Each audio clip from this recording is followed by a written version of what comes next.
Malam itu, hujan deras mengguyur Jakarta, membasahi jalan-jalan sempit yang dipenuhi kendaraan berdesakan. Di sebuah apartemen kecil di daerah Kuningan, Arya duduk termenung di depan layar laptopnya. Sebagai jurnalis investigasi, ia sudah terbiasa menghadapi berita besar, tetapi dokumen yang baru saja ia terima dari sumber anonim ini membuat darahnya berdesir. Puluhan lembar file berisi aliran dana mencurigakan yang mengarah langsung ke petinggi partai penguasa, termasuk nama yang selama ini tak tersentuh, Hasto Kristianto. Dengan tangan gemetar, ia membuka satu persatu dokumen, matanya melebar saat membaca catatan transaksi yang terkait dengan kasus Harun Masiku. Ini bukan hanya skandal biasa, ini adalah bukti bahwa negara sedang dirusak dari dalam. Sementara itu, di sebuah ruangan gelap di gedung KPK, Damar, seorang penyidik senior, menyalakan rokoknya dengan tangan yang sedikit gemetar. Malam ini, ia dan timnya baru saja menerima perintah untuk menindaklanjuti kasus perintangan penyidikan yang menyeret nama besar. Namun, ada sesuatu yang tidak beres. Sejak pagi, ia sudah merasakan ada tekanan dari berbagai pihak, telepon misterius, pesan tanpa nama, bahkan pengawasan yang semakin ketat terhadap gerak-geriknya. Ia tahu bahwa menyentuh orang seperti Hasto Kristianto berarti menantang kekuatan besar yang selama ini tak tersentuh. Tapi sudah terlambat untuk mundur, dokumen yang bocor ke media sudah menjadi bola liar yang tak bisa dihentikan.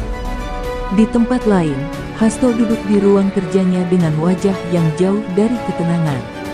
Ia baru saja menerima laporan bahwa KPK telah mengantongi cukup bukti untuk menahannya. Di luar, ribuan pendukung partai masih yakin bahwa dirinya adalah korban konspirasi politik. Tapi di dalam hatinya, ia tahu bahwa waktunya semakin menipis. Dengan cepat, ia menghubungi beberapa orang kepercayaannya, memerintahkan mereka untuk menghilangkan jejak-jejak yang tersisa. "Jangan sampai ada yang bisa menyeret kita lebih dalam," katanya dengan suara tegas. Namun, ketakutan mulai merayap di benaknya. Ia pernah melihat sekutu-sekutunya tumbang satu persatu. Kini, ia hanya bisa berharap bahwa jaringannya masih cukup kuat untuk menyelamatkannya dari badai yang semakin dekat. Arya menatap layar ponselnya ketika sebuah pesan masuk dari nomor tak dikenal, "Hati-hati. Mereka mengawasi." Ia menghela napas berat, matanya beralih ke dokumen yang sudah tersimpan di USB kecil di tangannya. Ini bisa menjadi tiket emasnya untuk membongkar salah satu kasus terbesar di negeri ini, atau justru menjadi kutukan yang menyeretnya ke dalam bahaya. Ia memutuskan untuk tidak tinggal diam. Dengan hati-hati, ia menghubungi Damar. "Aku punya sesuatu yang bisa mengubah segalanya," katanya pelan. "Kita harus bertemu." Damar tahu bahwa pertemuan ini akan menjadi awal dari sesuatu yang besar. Dengan cepat, ia mengenakan jaketnya dan keluar dari kantor tanpa menarik perhatian. Namun, ia tidak sadar bahwa sejak pagi, ada sebuah mobil hitam yang terus mengawasinya dari kejauhan. Sesaat setelah ia menyalakan mesin mobilnya, sebuah pesan masuk ke ponselnya, "Jangan ikut campur, atau kau akan menyesal." Damar mengernyit, tapi bukannya takut, justru adrenalinnya semakin terpacu. "Kalau mereka takut, berarti kita sedang berada di jalur yang benar," gumamnya sambil melajukan mobilnya ke titik pertemuan. Di sudut kota yang gelap dan lengang, Arya dan Damar akhirnya bertemu di sebuah kafe kecil yang hampir kosong. Dengan hati-hati, Arya menyerahkan USB itu ke Damar. Di dalamnya ada transaksi yang melibatkan Hasto langsung dalam kasus Harun Masiku, bisiknya. Damar menatap benda kecil itu seolah sedang memegang senjata yang bisa meledakkan skandal terbesar dalam sejarah politik Indonesia. Tapi sebelum mereka bisa berdiskusi lebih jauh, seorang pelayan tiba-tiba menjatuhkan nampan di dekat meja mereka, membuat keduanya tersentak. Saat itulah Arya melihatnya. Seorang pria berjas hitam duduk di sudut ruangan, menatap mereka tanpa berkedip. Ketegangan meningkat. Arya dan Damar segera meninggalkan kafe, tapi di luar, mereka melihat mobil hitam yang sama dengan yang mengawasi Damar tadi. Sebuah firasat buruk menghinggapi mereka. "Kita harus pisah jalan," kata Damar cepat. Aku akan bawa USB ini ke KPK. Kau cari cara lain untuk menyebarkan berita ini. Arya ragu sejenak, tapi ia tahu Damar benar. Dengan cepat, mereka berpisah di persimpangan jalan, sementara mobil hitam itu mulai bergerak, mengikuti salah satu dari mereka. Di kejauhan, Hasto menerima telepon dari salah satu orang kepercayaannya. Mereka sudah bergerak, Pak, kata suara di ujung sana. Hasto menghela napas panjang. Ini belum berakhir. Ini baru permulaan. Pagi itu, Jakarta dipenuhi riuh berita yang mengguncang dunia politik. Stasiun televisi dan portal berita menayangkan breaking news, Sekjen PDIP, Hasto Kristianto, resmi jadi tersangka KPK. Rekaman video menunjukkan belasan penyidik KPK mendatangi kantor pusat PDIP dengan wajah serius, membawa surat penangkapan. Di dalam gedung, suasana mencekam. Para staf partai berusaha tenang, tetapi ketakutan terpancar jelas di wajah mereka. Beberapa orang berbisik satu sama lain, bertanya-tanya apakah ini hanya sandiwara politik atau awal dari kehancuran besar. Namun, bagi mereka yang tahu apa yang sebenarnya terjadi, ini adalah malapetaka yang tak terhindarkan. Hasto duduk diam di kursinya saat suara langkah kaki semakin mendekat. Pintu ruangannya terbuka dengan kasar, dan beberapa penyidik KPK masuk dengan sikap tegas. Pak Hasto, kami dari Komisi Pemberantasan Korupsi. Anda resmi ditahan atas dugaan suap dan perintangan penyidikan dalam kasus Harun Masiku, ujar salah satu penyidik.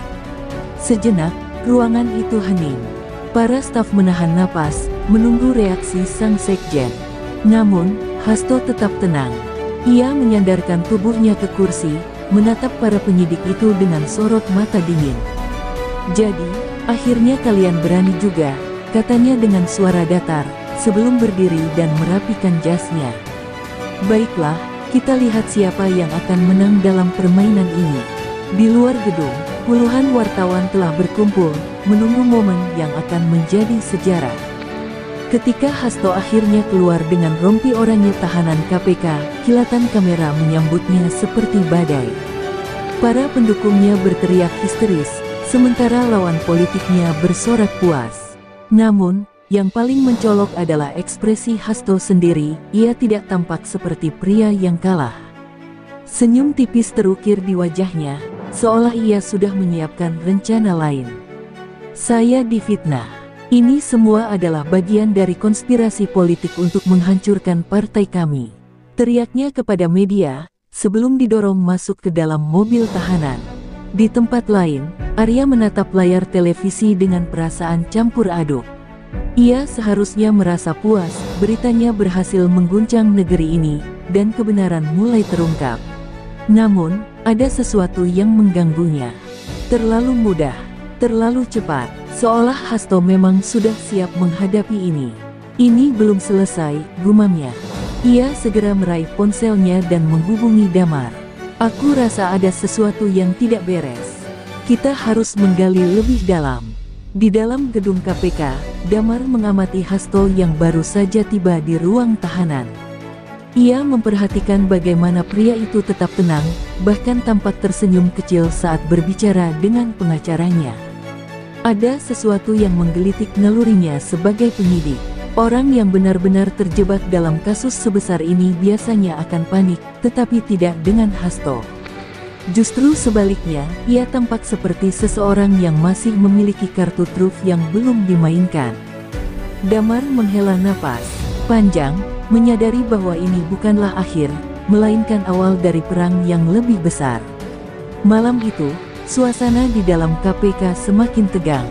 Seorang informan anonim mengirimkan sebuah pesan ke ponsel Damar, Hasto bukan target utama. Ada dalang yang lebih besar. Buka mata kalian. Damar merasakan bulu kuduknya berdiri.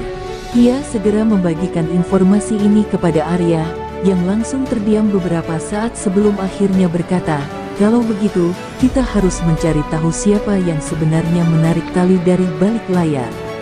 Sementara itu, di sebuah tempat yang tak diketahui, seorang pria duduk di kursi kulit mewah, menonton berita tentang penangkapan Hasto dengan senyum puas. Ia mengambil ponselnya dan menghubungi seseorang. Semuanya berjalan sesuai rencana, katanya pelan. Sekarang, waktunya kita menghapus jejak yang tersisa. Di ujung telepon, suara lain terdengar mengiyakan, sebelum panggilan itu berakhir dalam keheningan yang menakutkan. Di luar sana, dunia mengira bahwa Hasto adalah pusat dari skandal ini. Namun, mereka tidak tahu bahwa permainan yang sesungguhnya baru saja dimulai. Di dalam ruang tahanan KPK yang dingin dan sempit, Hasto duduk bersandar dengan santai, seolah tempat ini bukanlah jeruji besi melainkan kantornya sendiri. Tatapannya tetap tajam, bibirnya sesekali menyunggingkan senyum kecil. Di sudut ruangan, seorang petugas memantau gerak-geriknya, tetapi ia tahu, orang seperti Hasto tidak akan berbicara tanpa strategi. Lalu, pintu terbuka, seorang pria berkemeja rapi melangkah masuk pengacaranya. "Kita punya waktu sedikit," bisik pengacara itu. "Pesan dari orang di atas, tahan sebisa mungkin. Kita masih bisa mengendalikan keadaan." Hasto mengangguk pelan, lalu membalas dengan suara nyaris tak terdengar. "Siapkan segalanya. Kita akan bermain dengan cara kita sendiri." Ia tahu, penangkapannya hanyalah bagian dari skenario yang lebih besar. Namun, ia juga tahu bahwa ia bukan bidak biasa dalam permainan ini.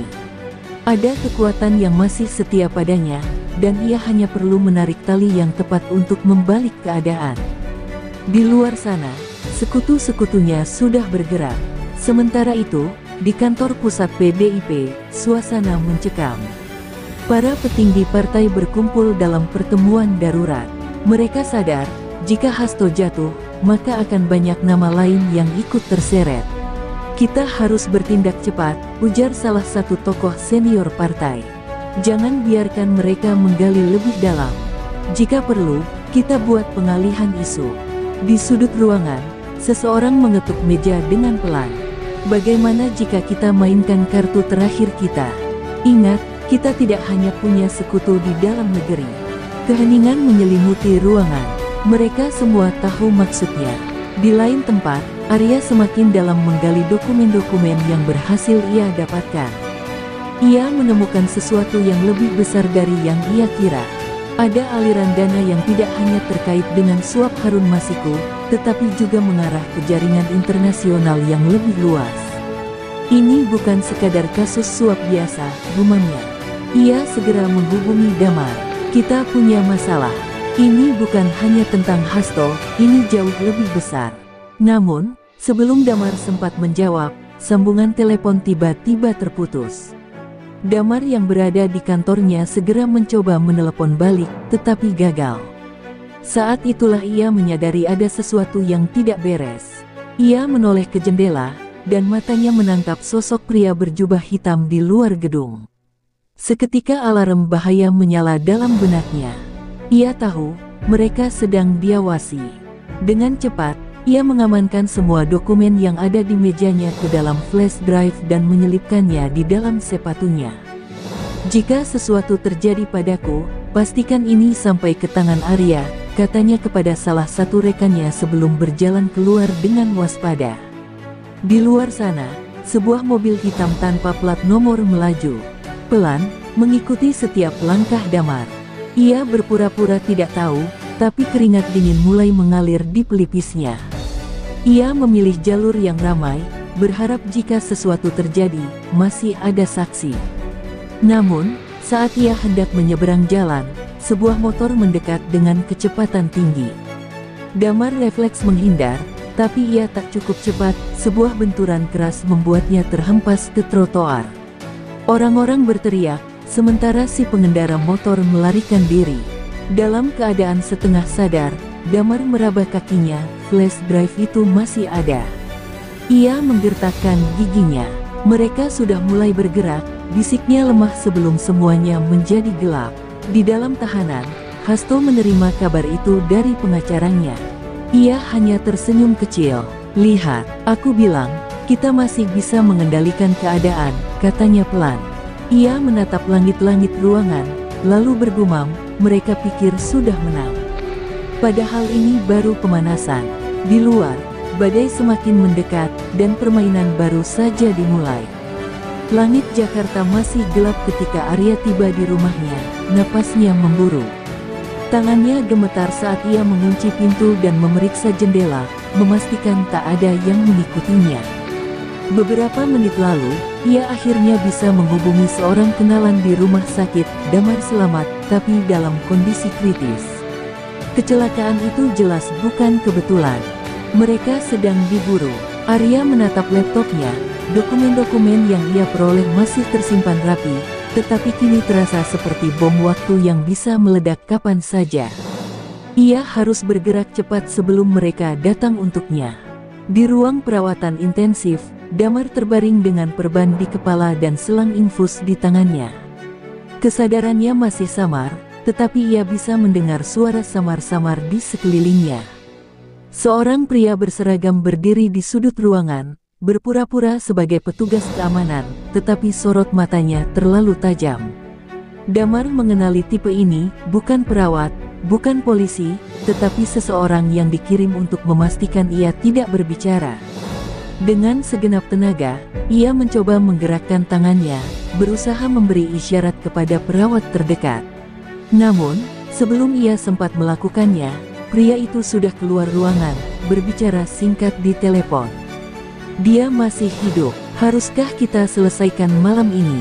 Di tempat lain, Hasto masih duduk di dalam selnya, wajahnya tetap tenang meski pikirannya terus berputar. Ia tahu bahwa penangkapannya hanyalah bagian dari skenario yang lebih besar. Orang-orang di luar sana akan bergerak untuk menyelamatkannya, atau setidaknya memastikan ia tidak membuka mulut. Seorang sipir tiba-tiba mendekat dan berbisik pelan, "Ada yang ingin bicara dengan Anda." Hasto mengangkat alisnya.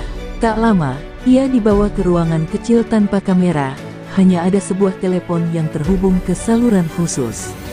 Ia mengangkatnya perlahan. Suara di ujung sana terdengar dingin dan tajam. "Kau harus tetap tenang. Kami akan mengatur sesuatu. Tapi pastikan kau tidak berbicara terlalu banyak." Hasto menyeringai kecil. "Aku tidak seceroboh itu," jawabnya. "Tapi ada masalah lain. Wartawan itu, Arya, dia punya sesuatu yang bisa membuat semua ini berantakan." Hening sejenak di ujung telepon sebelum suara itu menjawab, "Kami akan mengurusnya." Hasto tersenyum puas. "Bagus. Pastikan dia tidak punya kesempatan untuk mengungkap apapun." Sementara itu, Arya tahu waktunya semakin menipis. Ia mengambil USB yang berisi semua bukti dan memasukkannya ke dalam amplop. Ia menulis sebuah catatan singkat di atasnya, "Jika sesuatu terjadi padaku, pastikan ini sampai ke publik." Kemudian ia mengambil ponselnya, mencoba menghubungi seorang kontak di luar negeri, seseorang yang bisa membantunya menyebarkan dokumen ini tanpa bisa dilacak.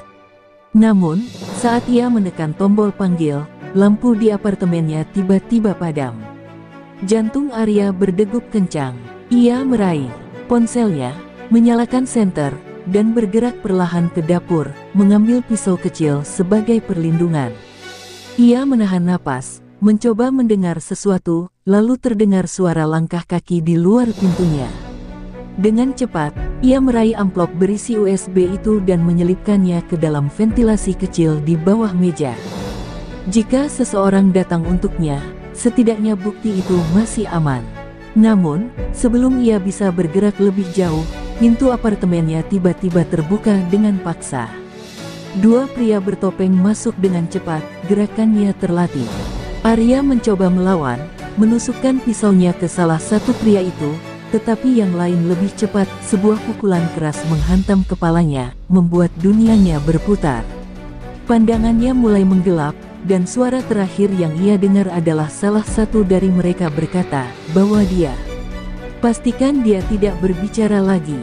Dalam kegelapan, Arya hanya bisa berharap seseorang menemukan bukti itu sebelum semuanya terlambat. Di balik jeruji, Hasto menerima pesan singkat dari seseorang di luar. Wartawan itu sudah diamankan. Ia menghela napas lega, lalu menyandarkan kepalanya ke dinding. "Bagus," gumamnya pelan. "Satu masalah selesai." Namun, di suatu tempat di Jakarta, USB berisi bukti kejahatan itu masih tersembunyi, menunggu seseorang menemukannya dan menyalakan kembali api kebenaran. Suara deru mobil terdengar samar saat Arya perlahan membuka matanya.